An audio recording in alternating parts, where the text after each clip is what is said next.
لکھے کو دیکھو، ان پڑھ کو دیکھو، دیہاتی کو دیکھو، شہری کو دیکھو، ہر ایک کے ہاتھ میں موبائل ہے اور وہ اس موبائل کے اندر اس طرح سے مشغول و مصروف ہے کہ اس سے اللہ کی عبادت چھوٹ گئی ہے۔ اس موبائل نے اللہ کی عبادت بندگی، نماز چھین لی ہے ہم سے۔ نماز کی پابندی موبائل میں مصروف ہونے کی وجہ سے، مشغول ہونے کی وجہ سے نہیں ہو پاتی ہے۔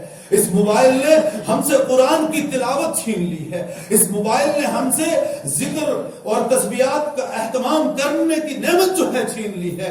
حتیٰ کہ اس موبائل کے ذریعے سے آج والدین اپنی اولاد کو وقت نہیں دے پاتے ہیں اور اولاد اپنے ماں باپ کو وقت نہیں دے سکتے ہیں، اور شوہر اپنی بیوی کو اور بیوی اپنے شوہر کو وقت نہیں دے سکتی ہے۔ موبائل میں اپنے اپنے طور پہ جس کے ہاتھ میں موبائل ہے، بیوی سامنے ترستی رہتی ہے کہ شوہر سے کوئی بات کہوں، لیکن وہ موبائل میں ایسا مصروف ہے، اگر وہ کچھ کہتی بھی ہے تو ہوں ہاں کر کے ٹال دیتا ہے۔ والدین بچے سے بات کرنے کے لیے ہفتوں کے بعد یہ گھر میں آیا ہے، ترس رہے ہیں کہ یہ ہم سے ایک دو باتیں کر لے تاکہ ہمارے دل کو سکون مل جائے، لیکن وہ ایسا مشغول ہے کہ ماں 10 دفعہ اس کو پکار رہی ہے، لیکن اس بچے کو موبائل میں مشغول ہونے کی وجہ سے ماں کی وہ پکار سنائی ہی نہیں دیتی، گویا کہ وہ بہرا بھی ہو چکا ہے، گونگا بھی ہو چکا ہے اس موبائل میں مشغولیت کی وجہ سے۔ اللہ حفاظت فرمائے۔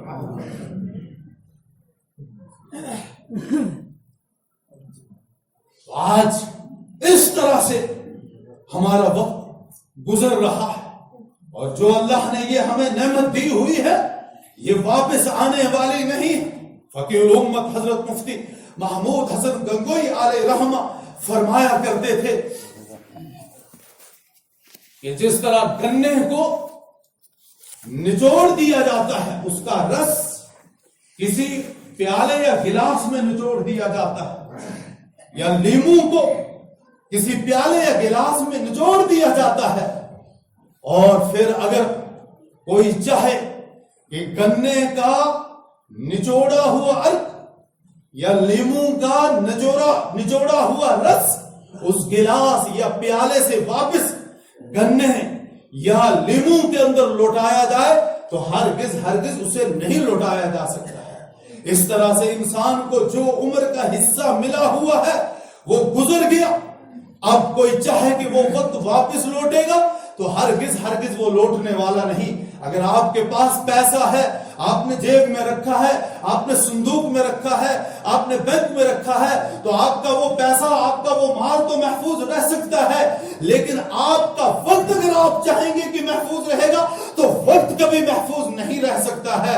اس لیے اگر کوئی جوان چاہے کہ اب میرے بچپن کے دن آ جائیں تو کبھی اس کے بچپن کے دن واپس لوٹ کر آنے والے نہیں ہیں۔ کوئی بوڑھا اگر حضرت سے یہ کہے کہ میرے جوانی کے دن، شباب کے دن واپس لوٹ آئیں تو وہ لوٹ کر آنے والے نہیں ہیں۔ لہذا وقت کی نعمت کو غنیمت جانو اور اس کی قدر کر لو۔ ایک بزرگ گزرے ہیں، کہتے ہیں کہ وہ ستو پھانگا کرتے تھے اور اوپر سے پانی پی لیا کرتے تھے۔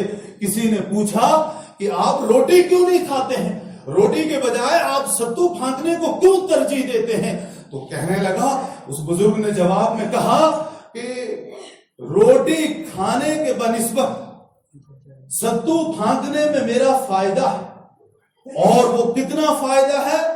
جتنی دیر مجھے روٹی چبانے میں لگتی ہے اتنی دیر میں ستو پھانک کر 70 مرتبہ سبحان اللہ کہہ دیتا ہوں۔ وقت کی اتنی قدر ہے۔ اور ایک بزرگ گزرے ہیں جو امام بخاری کے بھی استاد تھے، حضرت عبید بن اسیمن۔ ان کے بارے میں آیا ہے کہ یہ احادیث لکھا کرتے تھے، بہت بڑے وقت کے محدث تھے، امام بخاری کے اساتذہ میں ان کا شمار ہے، تو آپ اندازہ لگائیں کہ کتنے بڑے محدث ہوں گے۔